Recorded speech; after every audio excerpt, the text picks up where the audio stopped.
I have these friends, Dan and Sheila. They're podcast hosts. Welcome to Profiling Criminal Minds. I'm Dan.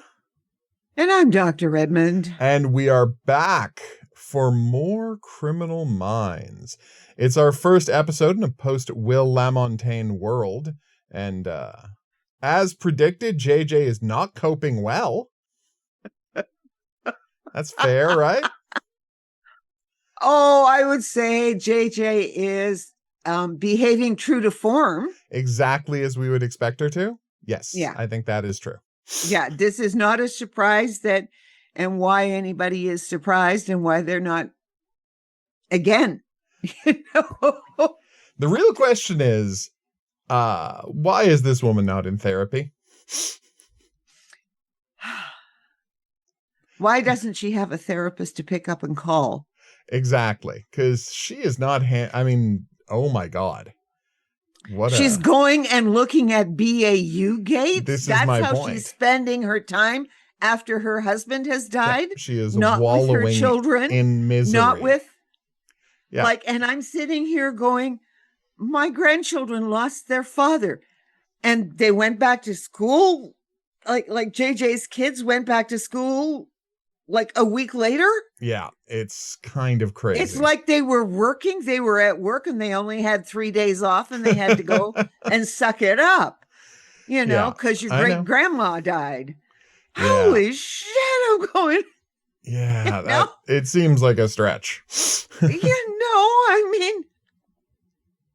It's their dad. And I suppose in some ways it was fortuitous when my dad died. We were all out of school. Yeah. But it was still June. Well, actually, my two sisters, my one sister, I probably blew all of her exams because he died. He was buried on June 9th. Oh my God. Okay. So for Diane, it was a problematic. Yeah. For me, Allison and I were in a different situation. Right. But I could be there, but I'm looking at my, and I'm going, oh, you think that they're supposed to be sucking it up and back to school just like that? And she's got her mother-in-law there. She's got her own mother there. Both grandmothers are there. Yeah. And the two grandmothers clearly get along. Yes. I did enjoy that. Yeah. Learning apparently the grandmothers are fine with each other. Now, and JJ, so rather than going in, at the beginning, you shouldn't need a therapist at the beginning because this is just trauma. Yeah, of course. And therefore, as I say to myself, no, and you too, we have to say, you just have to take it out now. If you don't, you will fall apart 10 years later. Oh, yeah.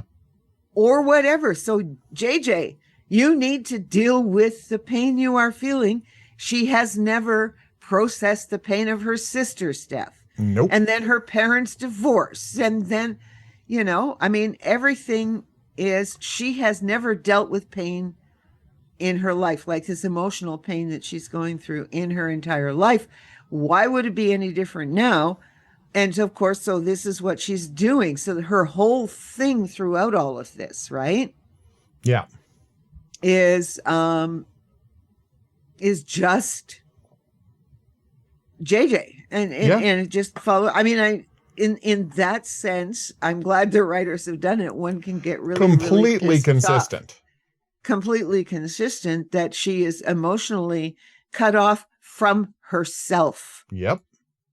She does not want to. She wants to bury the pain, and this pain is worse than her sister's pain, although she isn't admitting it. Well, no, and the interesting thing is, as they covered in the 2 episodes about her sister, right? This was all taught to her by her mother, who, just said, it's just going to be something we never talk about and bottle up.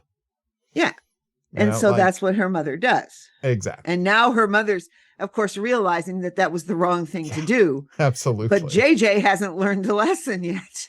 Well, no, because, and this is as crazy as it sounds, when it happened to when JJ went through that, she was young enough that like Yeah. her brain was still deciding how you're supposed to react to things.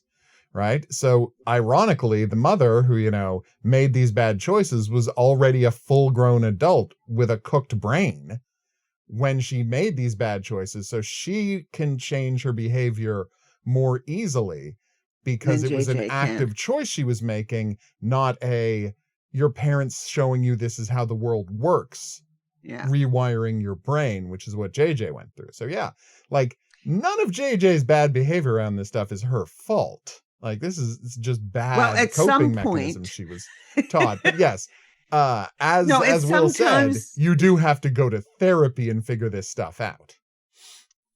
Yeah. And obviously, Will didn't enforce it. We did somewhat. We know she's been to therapy. Yeah, no, but okay, no. Or she would have better skills already. Yeah. No, okay. no. I mean, he didn't. I mean, and let's face it, like this is when we were talking about being on team Mrs. Lamontagne, Yes. right? Yeah. Last week. And what I would say here, right, because we have recovered. Yeah. Unlike JJ, this is not personal for us. No, not at all. So we have recovered. And we don't need to see therapists. Our own personal stuff, well, you know, That's a whole we'll other see. conversation. Yeah. Yeah, that's a whole other conversation. But what happens here is that, to be fair, like JJ is trying to dump it on Will, but JJ didn't want to deal with the possibility of Will's having cancer. Yeah. Okay. So Will has kept that a secret from her, and he kept it a secret from his mother. Yeah. So and then JJ, of course, is going to go along with that just perfectly because that suits her. Mm-hmm. Right? Because she doesn't want to have any kind of confrontation with her mother-in-law because she doesn't get along with her mother-in-law because she can send Will and the boys off to visit her. Yeah. But she doesn't want the woman in her house. Yeah. Because she can't relate to her. Like, I really wonder who JJ actually really relates to well. Yeah. Like, you know, it's we're going to see. I mean, that this is the writing this week around JJ was actually it was very dead good, on. Oh, you know, and even the whole, what I have problems with is people not stopping her. Emily not being harsher. Yep. With JJ. She has to be, and not understanding. I mean, come on.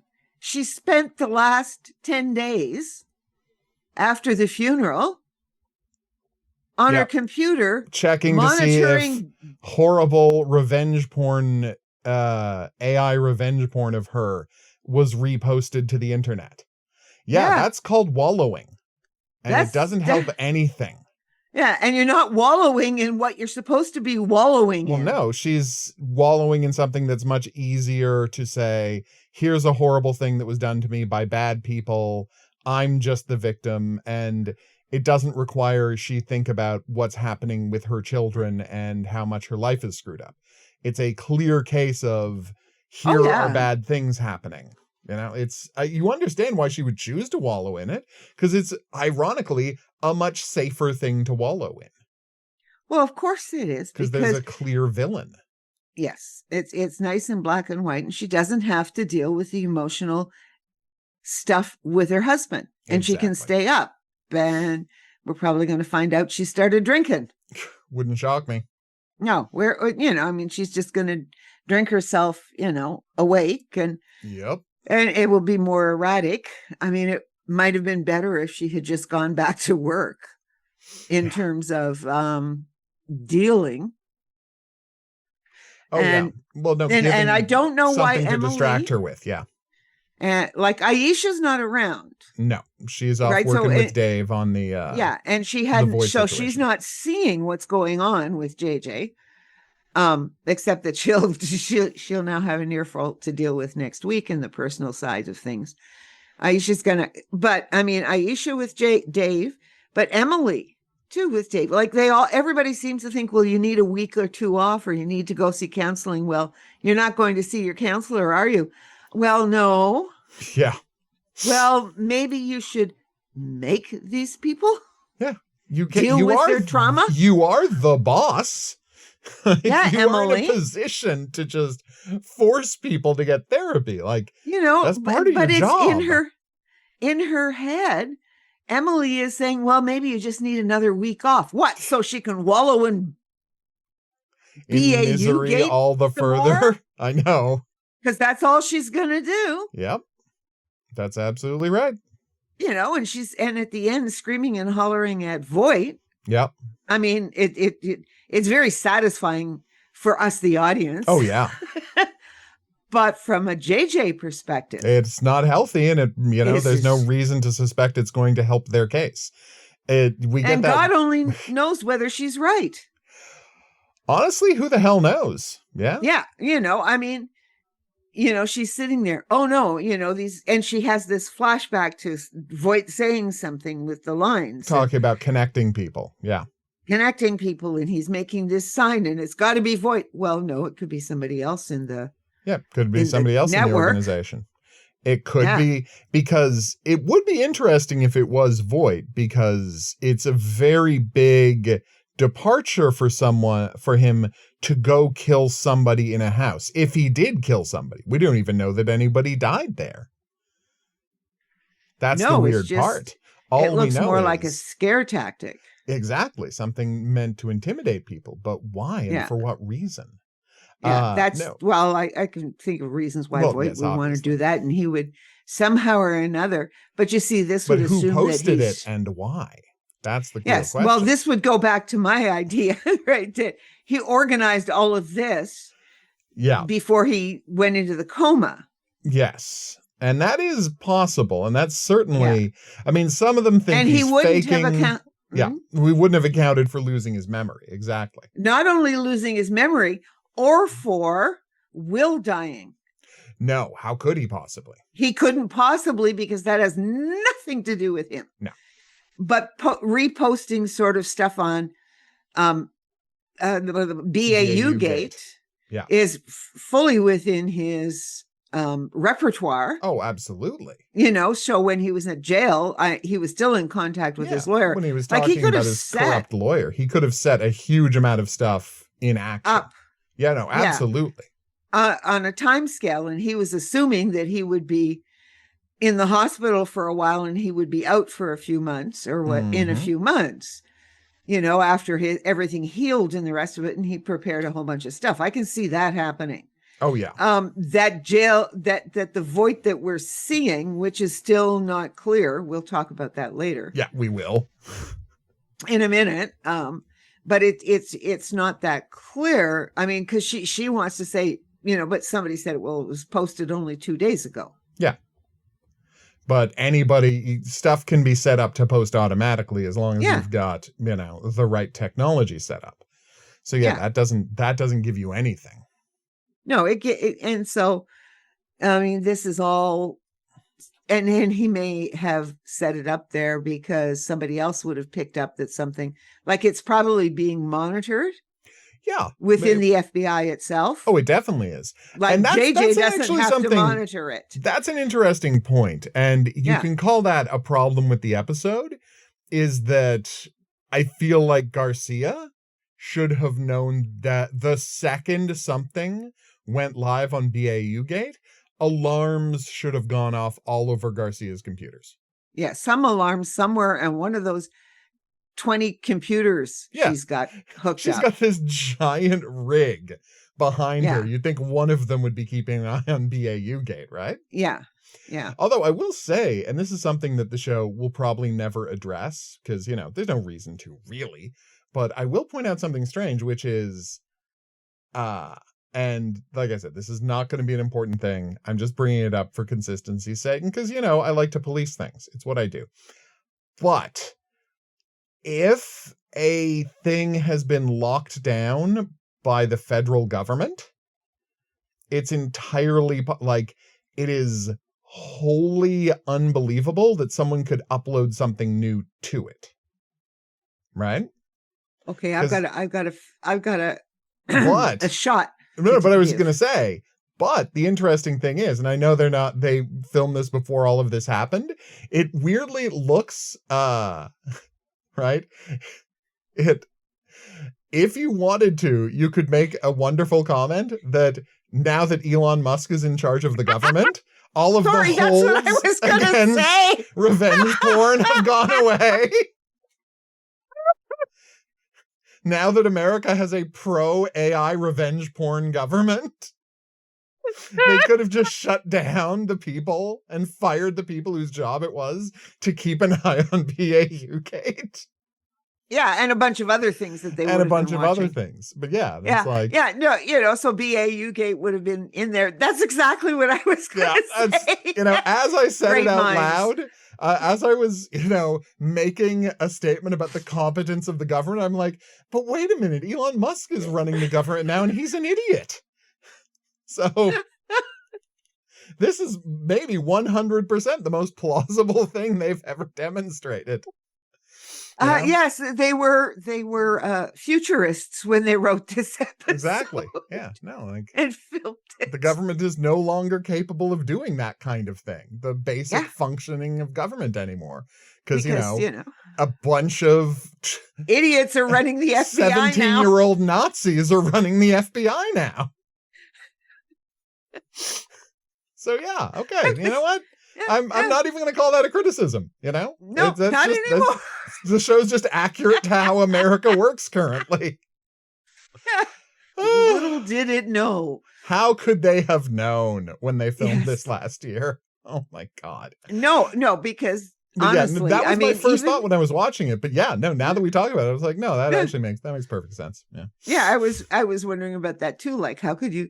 But anyway, could you upload something to a locked down, controlled by the FBI website, and the answer is, maybe it's not locked down anymore. It's not locked down anymore. As crazy as that sounds, maybe it's not locked down anymore. Yeah, they just took off because everything in government should be open and free. I know, right? Except for the names of the people who work for Elon Musk stealing your insurance information and social security number. Those people have to be kept secret, obviously. There has to be a higher class of people in charge of all of us. We all have to be vulnerable, but they all get to keep all their secrets.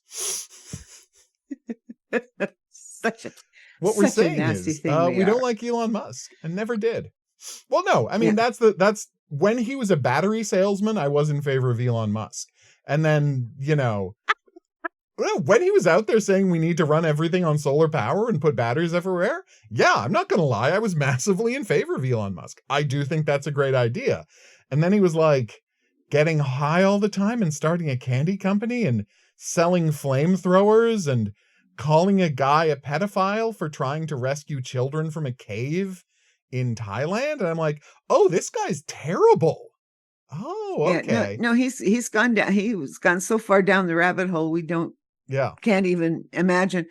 And he's not alone. There's lots of other people that went down that rabbit hole. Terrible dudes, 100%. And it does amaze me that people were so massively sucked in.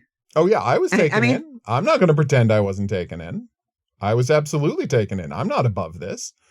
But again, the minute he started going nuts, I was like, oh, this is a bad dude. And then, of course, he went super Nazi, which, he's South African, so not a huge surprise. It's called family tradition is what it's called. Exactly. That's he's South African. It's where he's from, I'm not saying I'm not saying there's a genetic component, but if you were raised by people who loved apartheid, there's a pretty good chance you're going to love apartheid. Yeah, and you're going to think that white people are being oppressed in South Africa. Oh my God, I'm sorry. It's just let's get off that. I do want to point out, it's just very funny that this all happened in the past week is why we're thinking about this, that Donald Trump tried to do another ambush, but of the black the president. Black president of South Africa, and tried to show him a video about white genocide. And The guy's looking just laughed like, at. He "Say laughed what?" at him. I know. He laughed at Trump, and know. that was hilarious.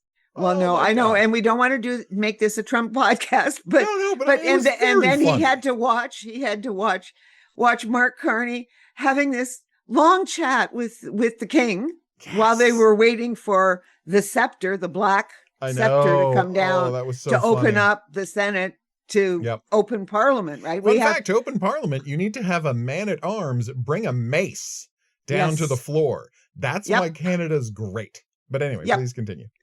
No, that's what I was saying, So while they're waiting for all of that to happen, of course, the king has been wandering around, Yeah. talking to everybody and shaking hands, right? And then he goes and sits down. They're kind of sitting down, Yeah. waiting for the mace to open Parliament, the doors and the mace, and the man banged down the mace, Yeah. and Parliament is now open, and there it is, right? Mhm. Mark Carney and King Charles are just having this this It's a nice friendly chat. conversation. Yeah. Because I watched the whole thing. I don't usually watch. I just watched from- clips, but it did look very friendly. And I'm like, oh, No, that's it was. great. I watched the whole thing, because Well, you were kind they of already waiting. know each other. That's the weird part. That's it. Yeah, From for a when he long was the time now. finance minister of the UK, like he ran the Bank of England, right? Yeah. They have known each other for a while. So it's just weird that our prime minister is actually, friendly with the King of England. Yeah, he's just friends. Yeah. They just seem to They get would along. call themselves friends, considering how well somebody said something about how well it ran.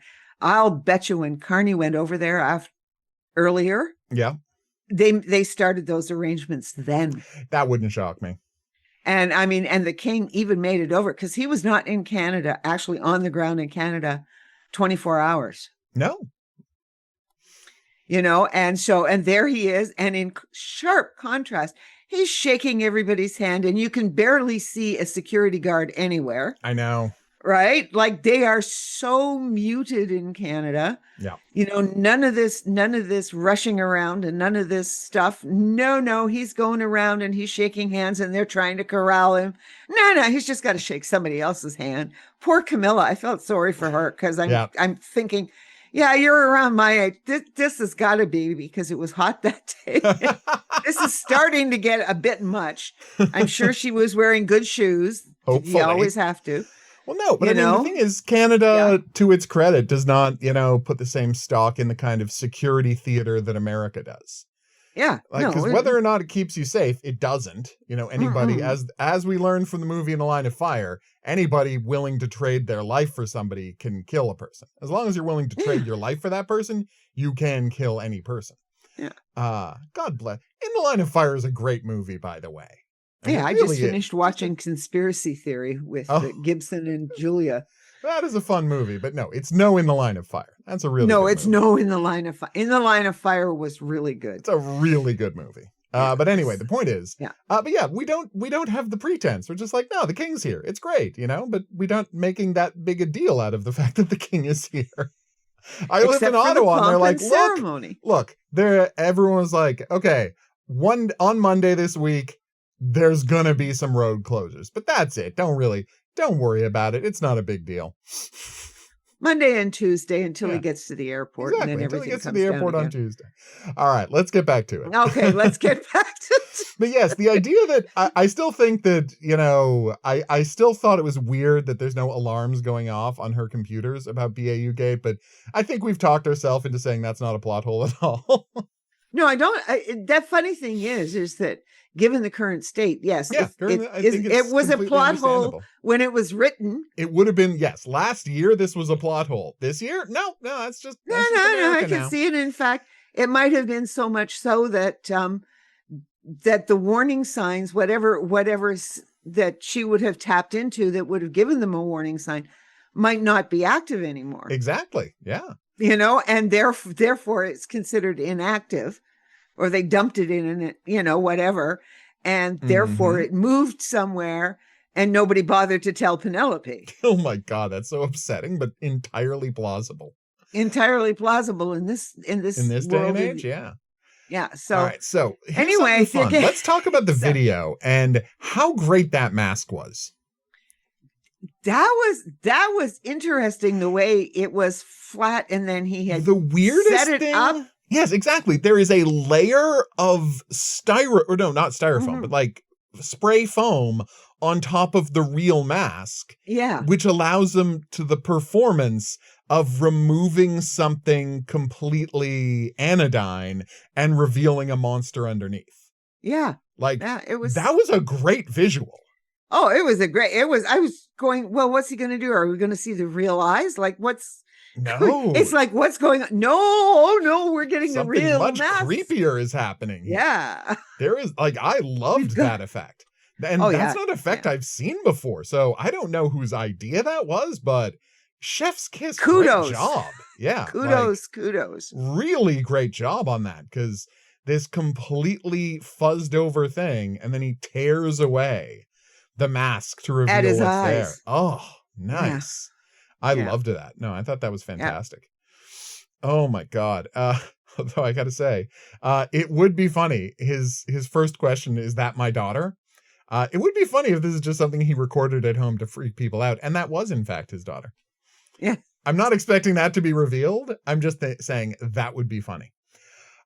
It could be him. It might be a disciple. We don't know. As you say, Yeah. it's just because she really reads a lot into his fingers touching. Yeah. I still didn't see it. Yeah. Really. Like, well, no, his fingers touched before he started tearing the eyes out. And I'm like, okay, I don't think that's I don't think that's trying to communicate something to you.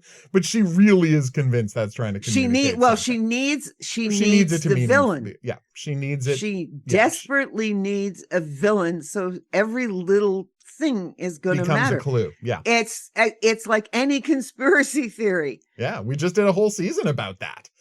Yeah. Any piece of evidence you find is going to feed into it. That's just the way conspiracy theories work. Yeah. And while we understand it's not really a conspiracy theory, it is a real conspiracy. Oh, yeah. It doesn't mean that every little thing is going to be fits integral to that conspiracy. No, yeah. absolutely. And she needs this because first of all, she didn't deal with BAU Gate in the first place. No, she did not do a great job of coping with And we that. saw her in that first or second one, the first episode, I guess, freaking because some kid is showing her son. And she thinks she thinks it was a BAU BAU Gate thing. Exactly. No, it's just a picture of her getting some kind of an award. No, or not something. an award. It was when she, had just been there arresting the guy. Oh, okay. Yeah. I didn't remember. Yeah, it was just her being part of the takedown that week. Yeah.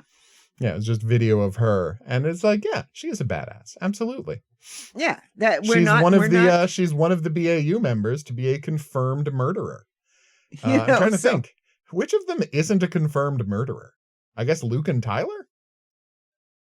I guess that would be it. Are they the only ones who haven't just straight up murdered somebody? Because Aisha used to love murdering people when they first introduced her. Like, Tara just can't stop killing people in her first few episodes.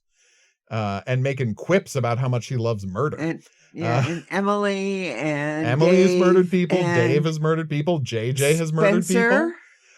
Spencer. Well, Spencer has talked people into killing themselves. Yeah, and you and I would call that murder, but technically, I don't think he's murdered anybody. He just manipulates people into killing themselves. Yes, and but current team, I think it's just Tyler and Luke who haven't killed people.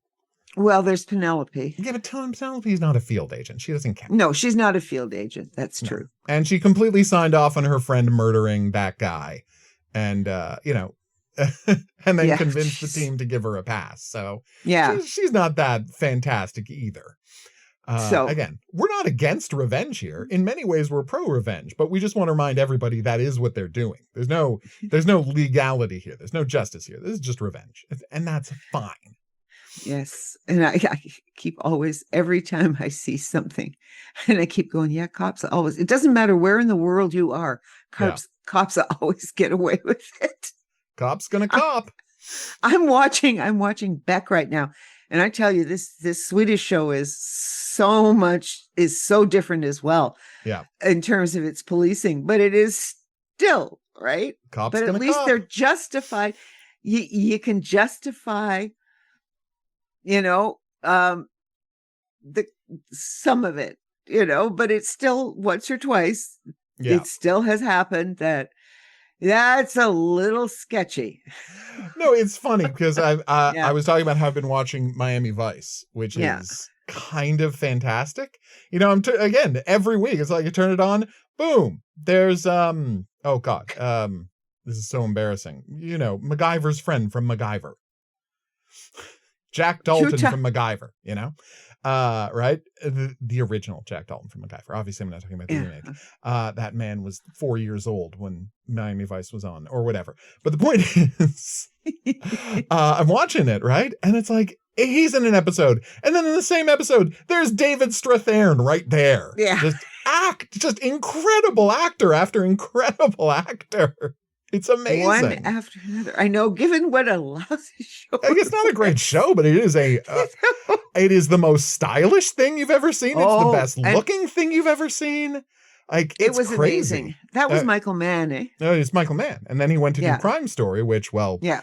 Our feelings about Crime Story are well established. Believe you me. All right, so let's get back to this. You can tell there isn't an awful lot because like the story of the week. Oh yeah, we'll get to the case of the week in a second. You know what I mean? The case of the week is very straightforward. Anyway, it's not complicated. It's all the other stuff that is. I think we can stop our argument about whether or not he has actually lost his memory. I think it's clear that Voight has actually lost his memory.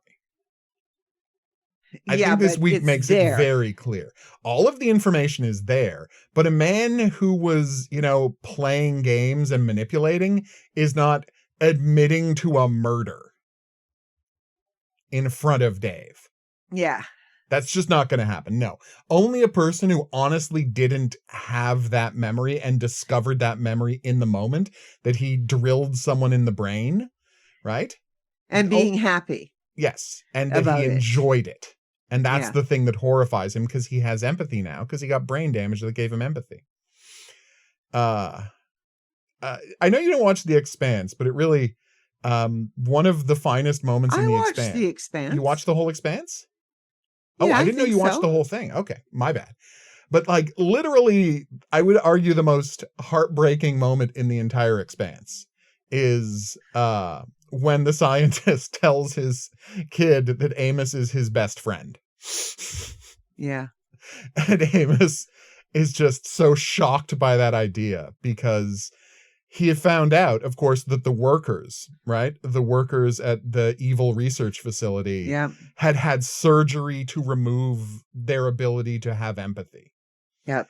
Oh, yes. Oh, that moment. And he's like, can you do that the other way? And you're just like, oh my God. Yeah.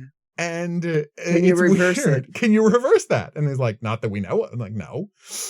And Amos is like, okay. Because, he's a psychopath. He's not going to be that heartbroken by it, but he would like to know if he can fix the thing that's wrong with him, because he knows there's something wrong with him. And it's weird, because that is like one of my favorite character arcs of the last decade of television. And now Criminal Minds is doing it.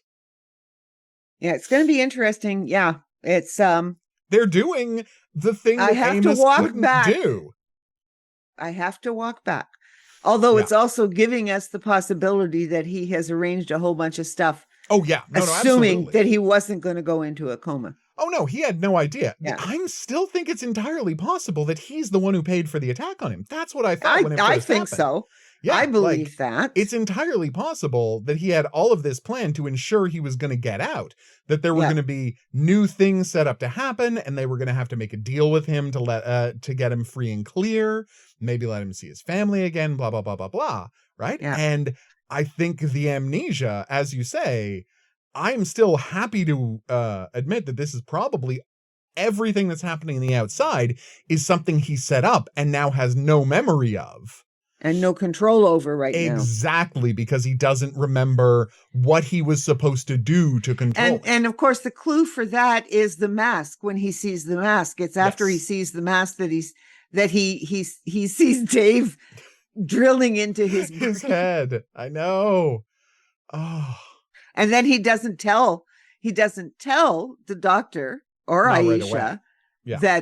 that's what he's seeing. he does eventually, but not right away. He'll only tell it to Dave, and that's the key part. Because Dave is the only one he trusts. God, their relationship then he is so doesn't- good on this show. Yeah, they don't. Yes, well, as I say, Dave has no sympathy, empathy, or course not. anything for Voight, No. but he's got to suck it up. He's got to Good. suck it up and do his job. Yep. Oh, Unlike JJ. unlike JJ. Well, no, I mean, I Her just- I job can't right get now over. is to deal with the fact that her husband has died. Yeah. That's her job right now. Yep. And she's taking not care of doing her great at it yet. No. But you know what? and her children's emotional stuff. Oh, You absolutely. know, she should be dealing with. No, she's leaving that to the two grandmothers. Oh my God, JJ. I mean, and I understand that. I mean, my mother was a complete basket case, and she would have been around the same age as JJ, a little yeah. bit older. Yeah, And my mother was a complete basket case and useless. that's true. Yeah, I've heard these stories. Yeah. no, So, you know, what's I interesting understand is- it. no, I understand it, but the way it is happening is just like, oh, jeez. But I JJ. love, again, what You do Joe not- Mantegna is doing here. Oh, Like no. the Okay, performance yes, I he's agree. doing of having to be around Voight and, you know, what that takes out of him. Right. And he knows he has to, and he doesn't want to. He just wants to write all of this off, but Yeah. he understands how important it is, and he can't look away. And the way he's just, you know, forcing himself to go through this every time, it's a just stellar performance out of him this year. And again, Voight, as always, the MVP of every scene he's in. He really is. Like, he's so good.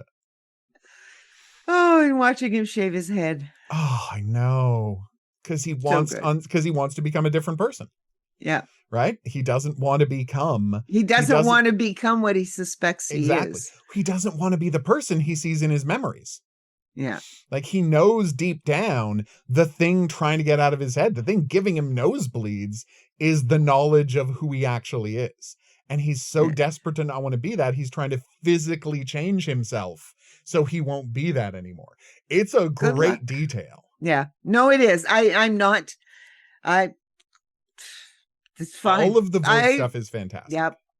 Yeah. Whether or not you believe that he's actually amnesiac, and now you do, because I've been proven right on that front, he actually does have amnesia.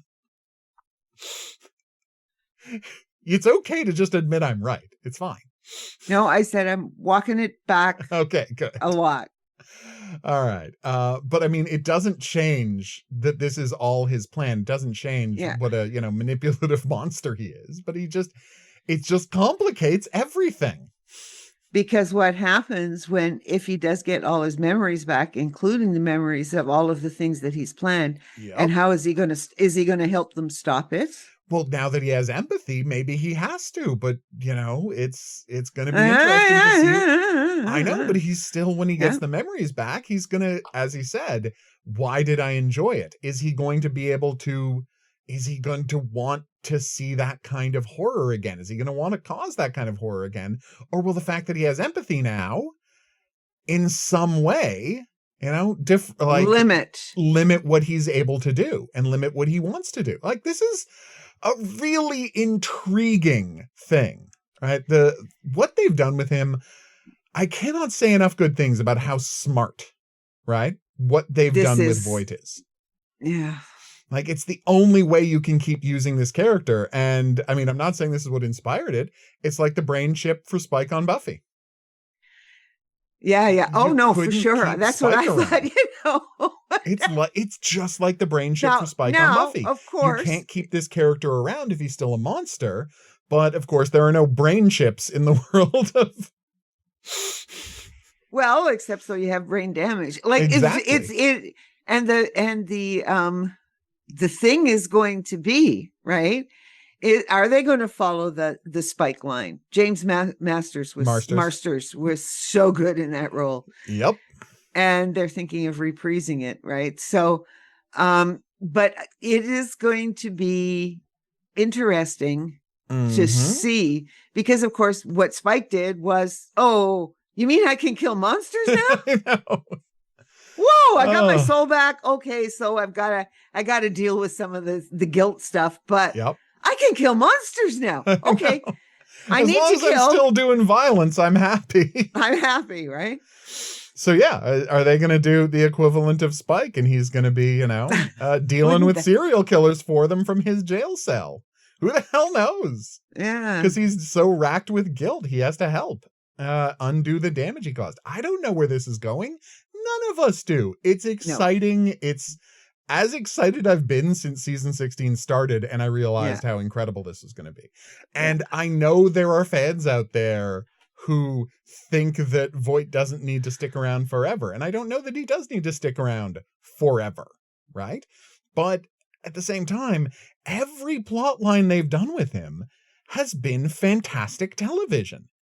And the fact that they're, doing a much better job of keeping it to a case of the week every week, hopefully it will defray people's worries about the Voight situation. Yeah, well, and Voight's situation is complicated because JJ is not dealing with her own, and people are more concerned about JJ. Understandably. And understandably, we are too. Like, we're not surprised that she's behaving this way, because this would be how someone like her, to be consistent, would behave. She's either got to fall apart at the seams, and she can't just know how to do that, so therefore she's got to find something else to focus on so that she doesn't focus on the pain. And exactly. I don't know. Anyway, it's interesting stuff. All right, let's talk about what I'm saying is all of the Voight stuff this week is fantastic. Yeah, I think the JJ stuff was fantastic. JJ stuff was fantastic. Now let's just zip through the actual case of the week. It was a solid case from my perspective. But more than from your perspective, here's the thing I want to talk about. Okay. So we gave them a lot of grief last year for revisiting what is arguably one of the best episodes of Criminal Minds ever. We were not kind to the episode of Piranha, because in addition to all of its flaws as an episode, and I would argue there are many, it was going back to the well of one of the all-time great episodes, Normal. Yes. Right? I agree. And we gave it a lot because, and we remember, it's the first episode of Criminal Minds Evolution we've rewritten. Exactly. And this is how it would work better. So not that Breen agreed with us. No, and he was not his job to agree with us, but we made pretty, I think, persuasive arguments about why we hated that episode. Yeah. And what we said is, if you want to go back to the well, if you want to go, do something else, do what you've been best at in Evolution, fix an old episode that didn't work the first time. Don't just redo your best episode. Fix something that could have been better. Yeah. And they did it. Yeah, this is definitely. This is a remake of the worst episode of Criminal Minds, Suspect Behavior. The Girl in the Blue Mask. Remember that one? Yes. This is a remake of that episode. Yeah, no, for sure. And this one makes more sense.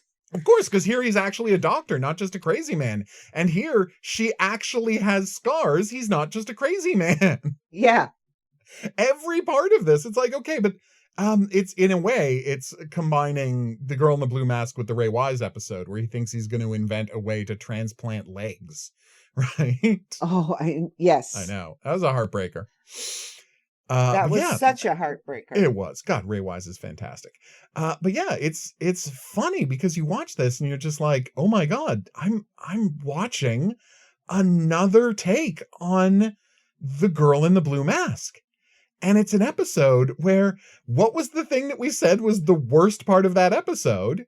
The scene where the lady is like, he really just did all this because he loves you. Yeah. Oh God. Oh. And it's like, and you've gone from that to that unbelievably bad messaging to this girl friggin' stabs her father to death. Yeah. They have fixed everything about that episode. Like, I was so blown away to see like an episode that I had railed against so loudly and vociferously, to watch them go back to the well and have it be meaningful this time. Yeah. Right? To have this one. And it's the exact same premise. This guy caused an accident to his daughter, and he was so, in this one, it killed the wife as well. Yeah. But killed, damaging his daughter, and he was so narcissistic, he had to be the one to fix it. Yeah. Right?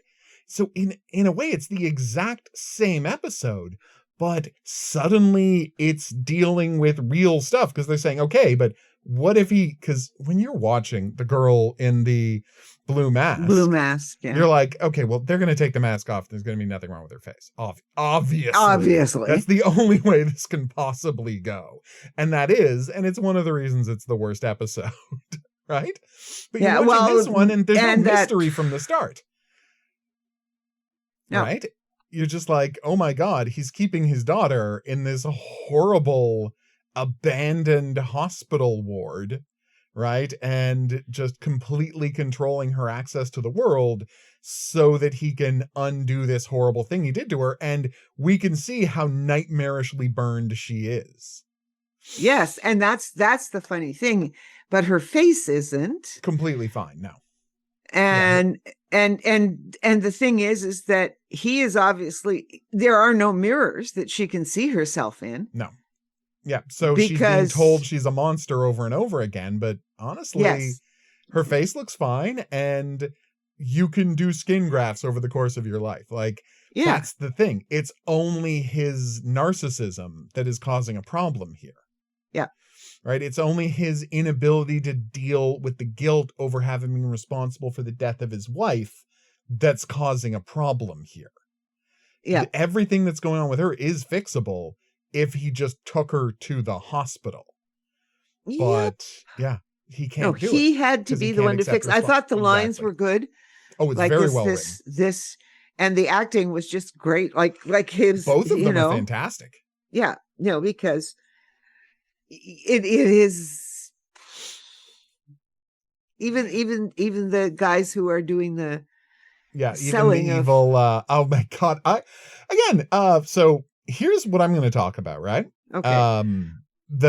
We get one scene in the organ harvesting mill, and it's like, it does not say great stuff about whatever state it's in. I've already forgotten. And it's like, he's like, trafficking in organs is just a misdemeanor here. It's like, you're an accessory to murder. I didn't know it was a murder, so no, I'm not. I got a lawyer.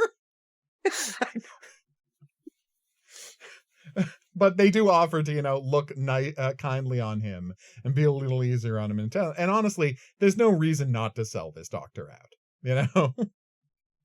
Yeah. So, because. Oh my God. Because he's a nutter. Like, absolutely. But what totally obsessed. I help people. I'm the one that helps. I don't need help. Yep. Oh my God. So good. But what I did like was when I was watching it, when they shot that scene, like all of the conversations with the guy, like, all of him are shot from a real low angle, just to remind you that, this guy is not in a bad position the way they normally have the people they go to arrest and threaten. Like, he is in a position of power, and they shoot them from even though he's sitting, he's shot from a super low angle to remind you of that.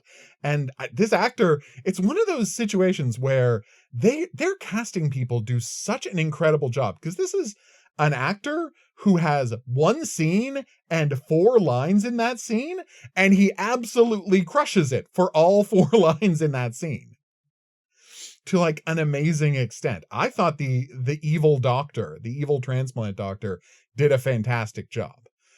Right? And the director. Oh my God. Well, no, it's directed amazingly. That's Yep. what I'm talking Yeah. about with their, but again, we've got interesting lighting now. We've got interesting shot staging now. We've got interesting framing now. Like the Yeah. stuff they never had time for in the past. Yeah. They have the time to make the show look great in a way Yeah. they never did before. And oh my God, I love it. I absolutely adore it. So yeah, can't say enough good things about how amazing this episode looks. And the performances, they're all there. I will call one thing out, and it's not a big deal. And it's not a big deal because it doesn't actually lead them to anything. But when they're going over the dead bodies, right? Who they put, I do like that they, after chopping up the bodies, they put a drug cartel's logo on their feet to try and say, it's probable. No, they'll just think the cartels did it. No, I understand. I think it's a smart move. It doesn't work, obviously, because the cartels aren't doing organ harvesting. Well, not only that, yeah, and the ink is washable. And the ink is washable. It's not a brand, as they say. It really should have been a brand. Yeah. If you wanted to mark a victim. But yeah, so I thought it's a smart move. But no, when they're on the plane, they talk about how the people were drugged with succinylcholine. And they say that it is a paralytic frequently used by paramedics, firemen, things like that.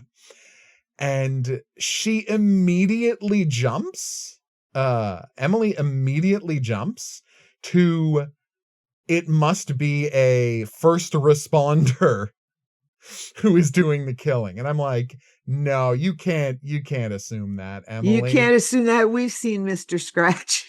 Exactly, right? He wasn't a first responder.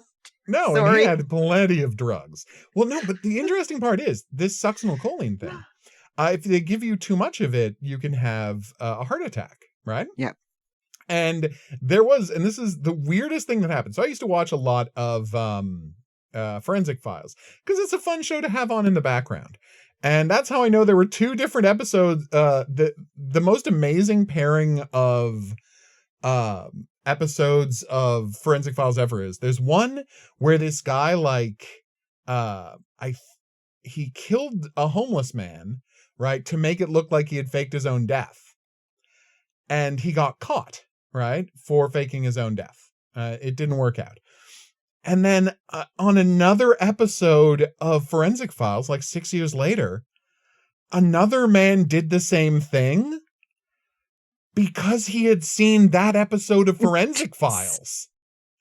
And he's like, oh, that's what I should do to get out from under all of my crippling deaths. I'll just do what that guy did on Forensic Files. But don't you understand? The guy got caught. The guy got caught. That's why there was an episode of Forensic Files about it.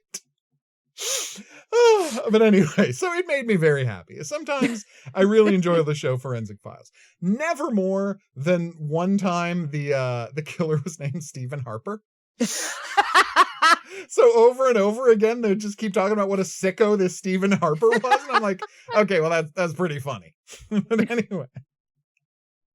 The point is, especially in our family. Oh, exactly.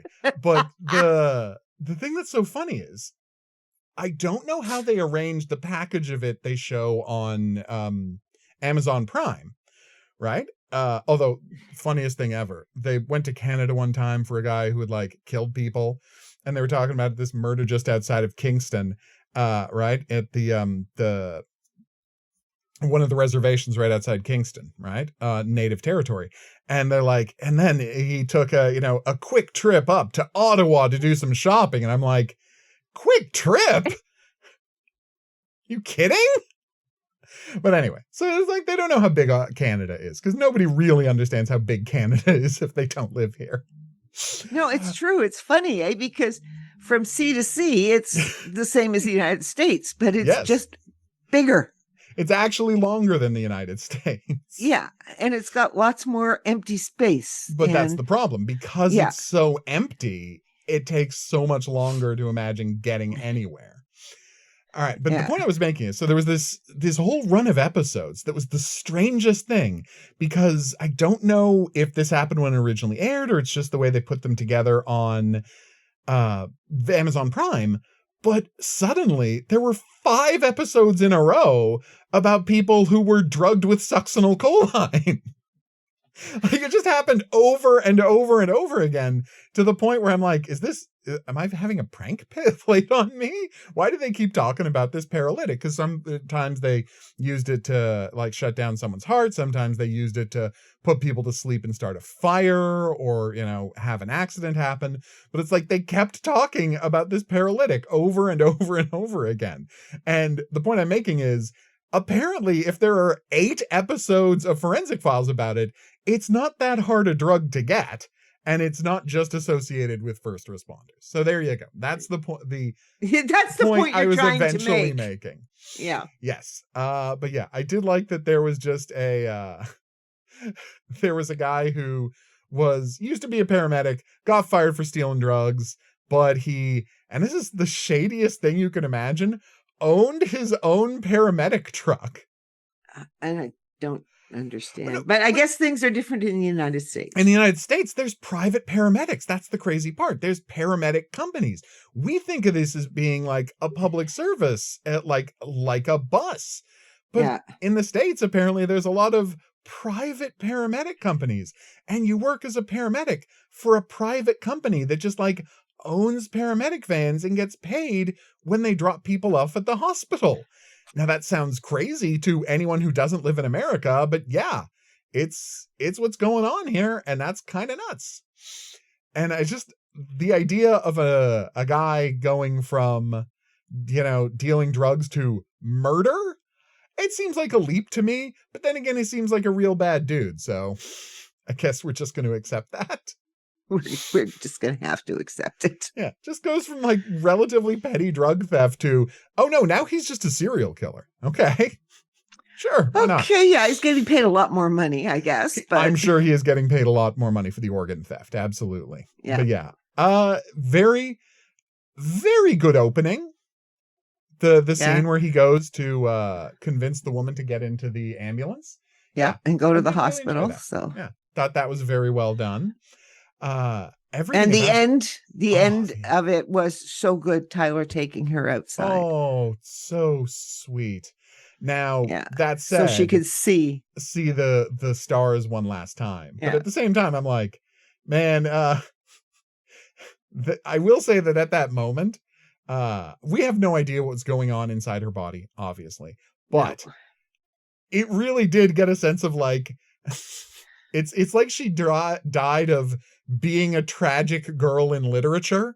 Yes. Because of consumption. This is what Galloping I'm saying. consumption. It's like, the kind of thing that happens in classic literature where a woman is tragically beautiful and is just weak all the time, right up until she dies at the absolute perfect David moment for the story. Go. Dora. Yes. Anyway. You know what I'm talking about. No, I know. Look, read I looked at this romantic literature.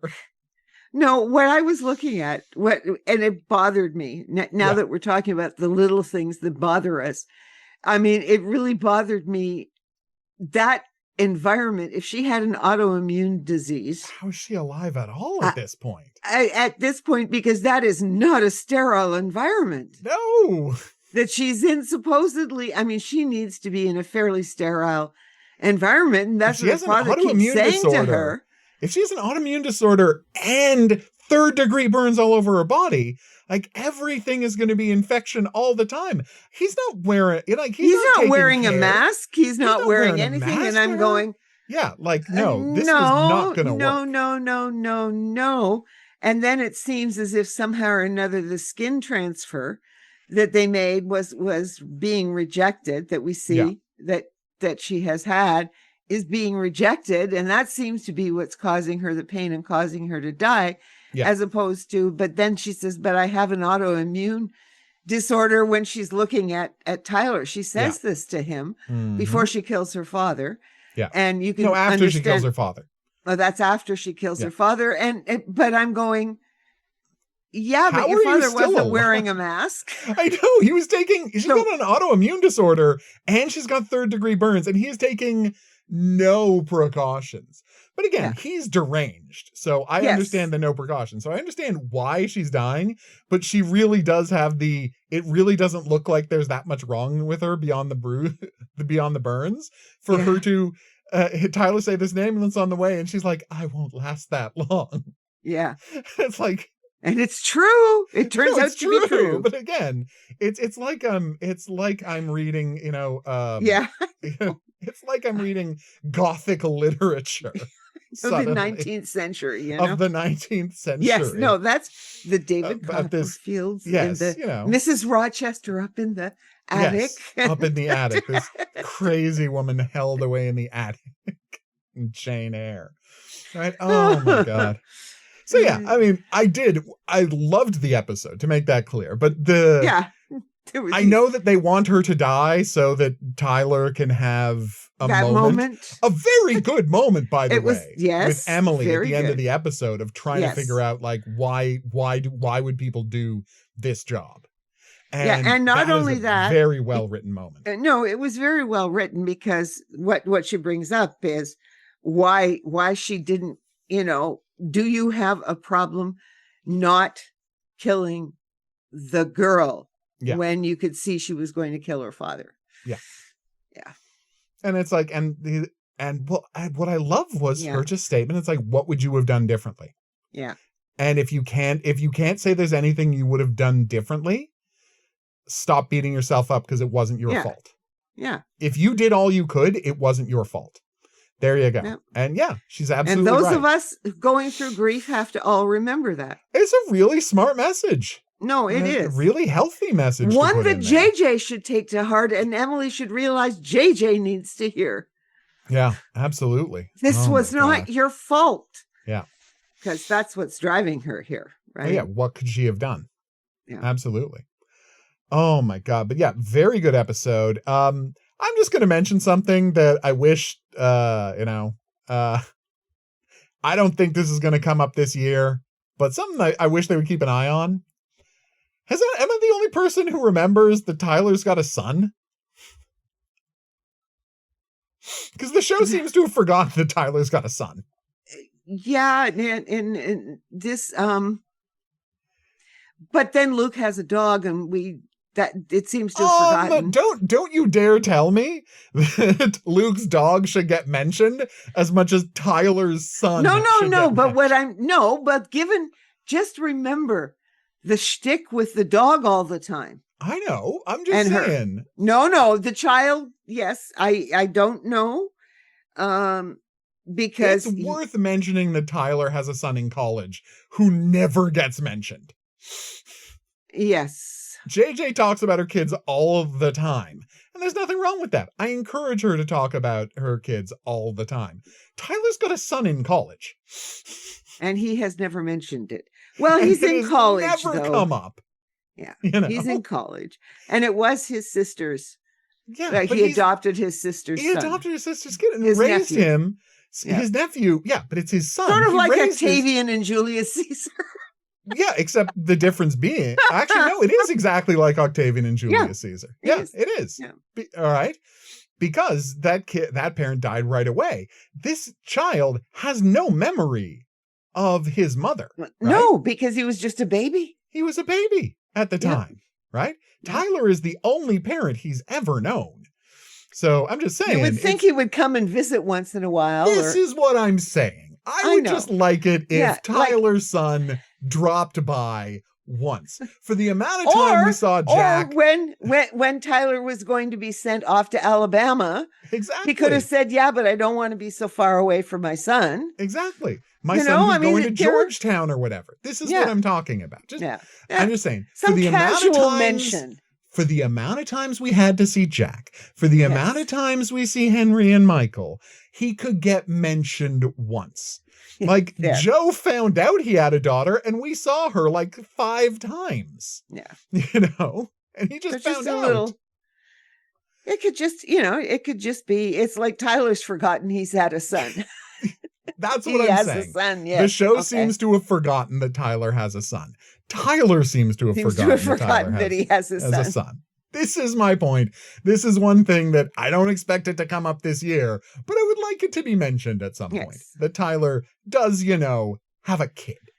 All right. And So Tyler's, yeah, never mind. Let's let it because go. that'll make it more meaningful when he sees the madness this dude went through and wound up killing his daughter. It's going to hit harder because unlike Emily, Tyler does have a son. Yes. And so he would imagine, right? The horrible thing.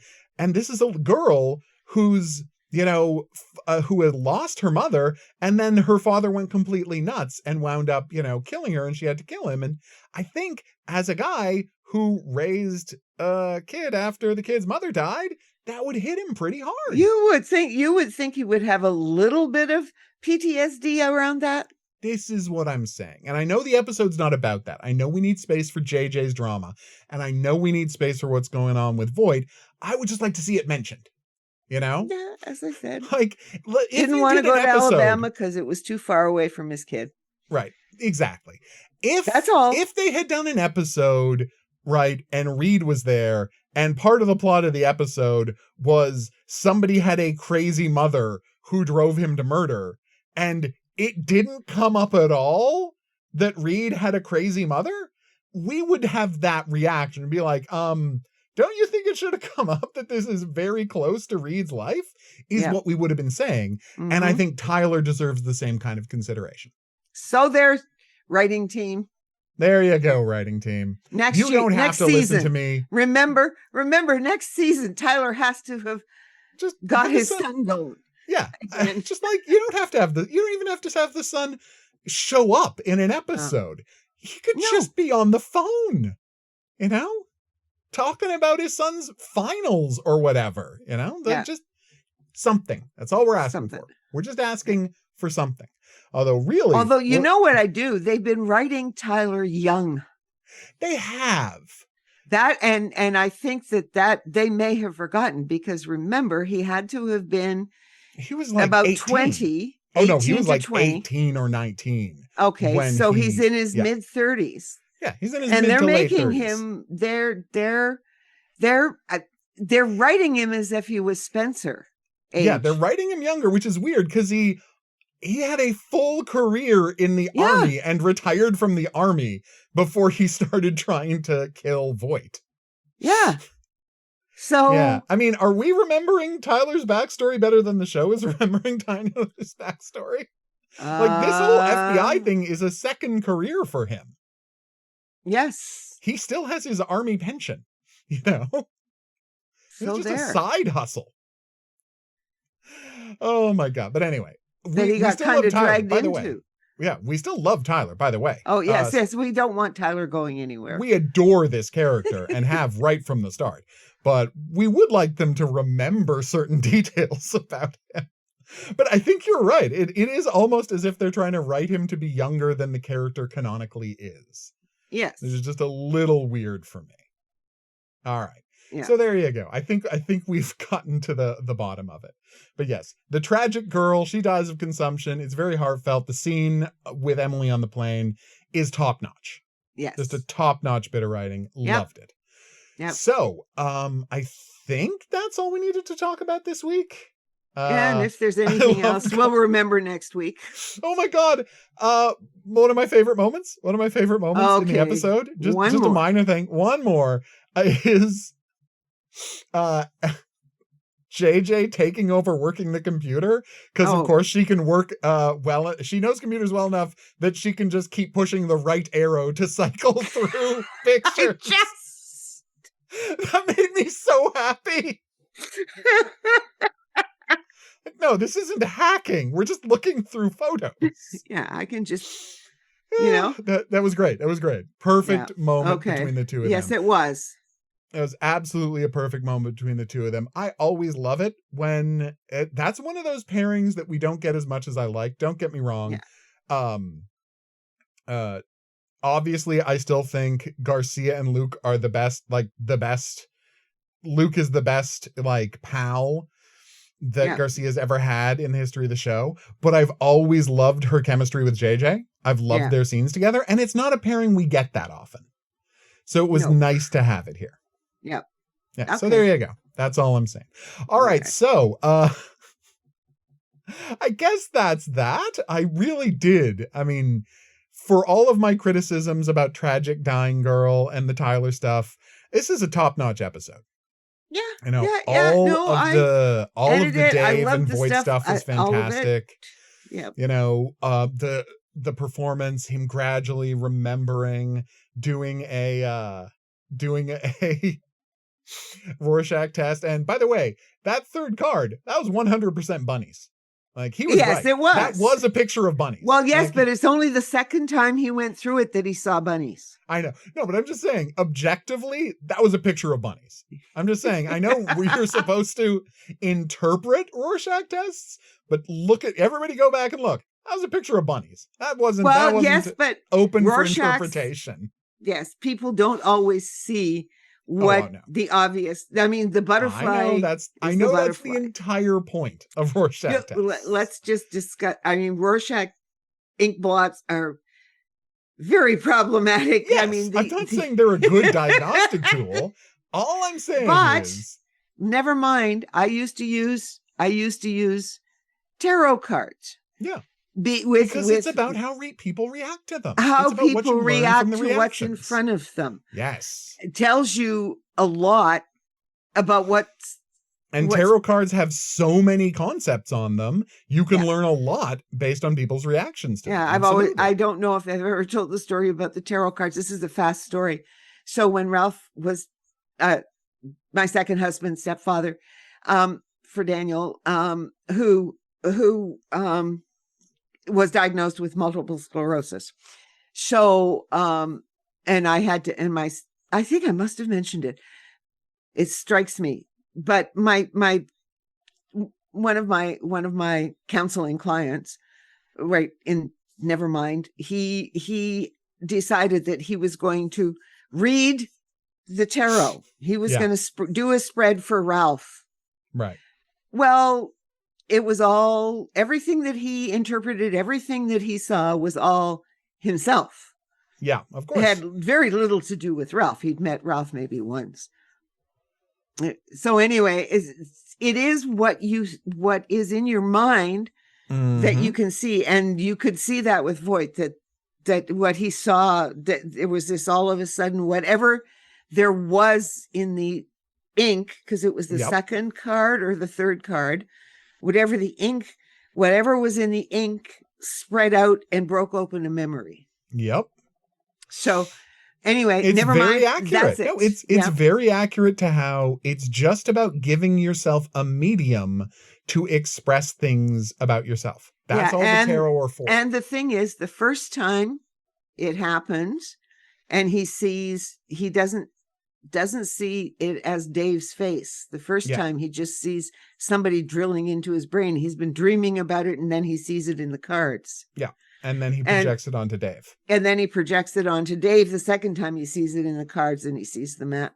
So it is very much that, but we're given, we know why this is happening. But it is much more difficult because the very fact that he didn't tell the truth is very often what happens. Anybody who thinks that you can give somebody a Rorschach test and get them to say the first thing that comes to their mind, I know, is crazy, because the first thing that comes to their mind is often not the first thing that comes to their mind. Yeah. It's the second thing that they think is acceptable and they can tell. Well, and that's the thing. It's like you can't assume that people are going to be 100% honest with this stuff because you're dealing with the most personal things imaginable. Yeah. That's just how it works. Yep. Yeah. No, I think it was a very, by the way, interesting. They mention in the episode the how, not super reliable and useful necessarily Rorschach tests are. So I thought that was a nice touch. Well, I think and for someone who works sort of with the brain in the field, right? Neurobiology, the thing is that you can get stuck, and because I'm doing all of this reading now, and I can see it because there is value in the interpretive, but people have to be highly empathetic Well, of course. and have to do an awful lot of reading. And what I would say is that you can just tell, and that's what's going on in front of us in this show. You have the person who's working with the brain as a physical organ. Yeah. And not and therefore, yes, and she's right about the Rorschach, but there is value in interpretation and in trying to understand. The problem is you have to do an awful lot of reading. You have to have a lot of empathy, and you have to read a lot of case studies and people who end up becoming sort of the brain surgeons and the neurobiologists and treating the brain as just an organ like the heart. It's a more complicated organ than the heart. Don't usually look at case studies of counseling sessions. Yes. And I guess the psychiatrist that I have still the most respect for is the one who said the first thing he did when there was ever, sort of the psychological problems was to go through, do all of the blood work, do all of the other stuff, do all of the physical stuff, the eating, balancing everything off before you start, because that affects the brain as well. Yeah. And that affects behavior as well. So anyway, it is. What she's trying to say is we are incredibly impressed by how thoughtful the show is. Yes. About all of the things that, all of the complexities of the brain. Yeah. Because the show is being incredibly thoughtful, and they have done their homework. So far. Yep. So far. She's still having trouble admitting that he actually lost his memories. Not exactly. It's not exactly.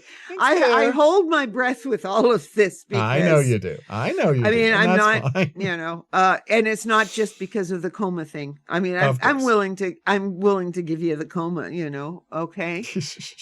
They're handling that extremely well, but it's just that the coma was just an unlucky happenstance for Voight, that he had a whole other thing in place. Watching that play out.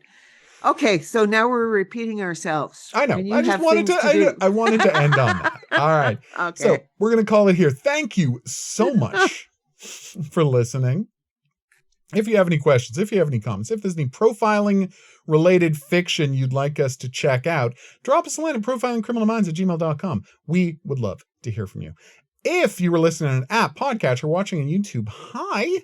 Thanks so much. Rate, review, and subscribe. That's how people find out about the show. We're trying to get our average up to 2.8 out of 10. Right now, we're stuck at 2.7. If we can get that up to 2.8, oh my God, that would... Where? On iTunes? Yes, on iTunes. I was making a joke about our famous 2.8 rating. Oh, yeah. I thought that was clear. But anyway... the lowest rated Criminal Minds podcast. It's not we're number 2 though on the top 10. We're of listened to. Yeah, no, I'm not saying we're not listened to. I'm saying we're the lowest rated. However, we are pushing. We're way over 1,000 on Facebook now. Oh, I'm not. Hey, we're not here to talk about metrics. I just think it's funny that we got a 2.7. Anyway, join us back here next week for the next new episode of Criminal Minds, and some Sunday soon we're going to be talking about Andor, so that'll be fun. We'll see you back here for that. Maybe with Until a special then, guest. I'll say that's right. Au revoir. And have a good week.